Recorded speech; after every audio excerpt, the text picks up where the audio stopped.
Hello everyone. Today we're going to be doing a little bit of a wooden coaster.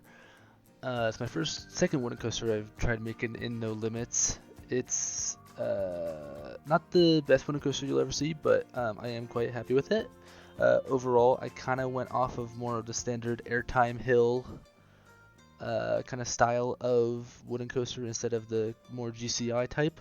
So looking at pictures of El Toro, or at least that first part of El Toro, a lot for the kind of coaster that I was looking for. I started out by just getting the lift hill and then doing some big airtime hills and then kind of just repeated that pattern around. One thing that I definitely needed to get some inspiration or help on when I was looking up coasters was how the turns kind of interacted with it going back and forth. The first wooden coaster that I made did not look right, but looking up on how it kind of crested the top of the hill, went down just a little bit, or stayed flat, and then did that kind of flat turnaround at a lower speed instead of having those high bank turns like some other coasters and GCIs have. That definitely made a big difference in how the coaster looked, and just made it look and also feel better as well. So that was a good find. So at this point, the coaster is complete in terms of layout. The main thing to note is it's just lots of airtime hills.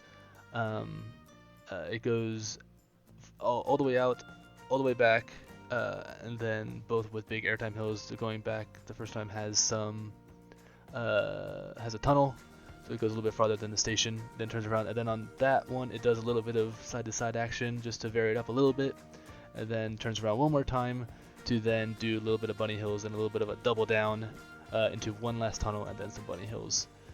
So just working on that now and continuing to just iron out all the G-forces as much as I can, trying to stay within the yellow. I don't want any red on this. I believe the red is set to 5.5 on the vertical and 4 on the yellow. So as long as yellow, it'll just be yellowish, about 4 Gs. So tried to minimize that, but it is pretty high, and then it is going to be going fast on those valleys. So I tried to minimize that as much as possible. Another big challenge that I kind of had with just coasters in general, so one thing that I'm trying to prove is just making them more compact while having withstandable G-forces. It's really difficult to have that compact space. So now that that's all done, G-forces are looking pretty good. Started working on the supports, and these I kind of messed up really badly. I also put some scenery around because I was like, oh, those supports look great. However, I slowly noticed some things changing, so I actually generated the full supports the way I wanted them, and then I ended up making some changes there. I put the final supports in, and then I changed the coaster, which I did not know that the wooden supports generation does not auto change. So when I'm changing this, a lot of things got messed up.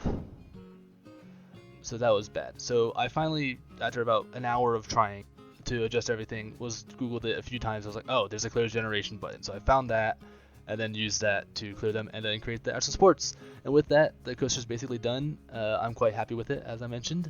Hopefully, at this point, the POV is in a different video, so go check that out if you're interested. But yeah, thanks for watching.